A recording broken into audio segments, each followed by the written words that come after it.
U drugu posudu sipamo slatku pavlaku i krećemo da mutimo. Naravno, možete da koristite i mikser, ali ja volim da vežam mišiće. Kada smo dostigli svilenkastu teksturu, prestajemo da mutimo i dodajemo u našu smesu. I polako, kružnim pokretima mešamo dok ne dobijemo kremastu smesu koja izgleda baš ovako. Sada je sipamo preko naše oreo kore i izjednačimo je sa svih strana. Ide u frižider na 4 sata. A sada glazura.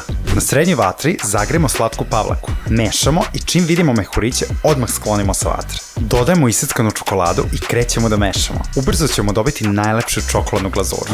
Došlo je vreme da izvadimo kalup iz frižidera. Prelijemo našu glazuru preko. Pomeramo kalup da bi se čokolada ravnomerno rasporedila i ostavimo da se ohladi nekoliko minuta. Ok, sada najuzbudljiviji deo.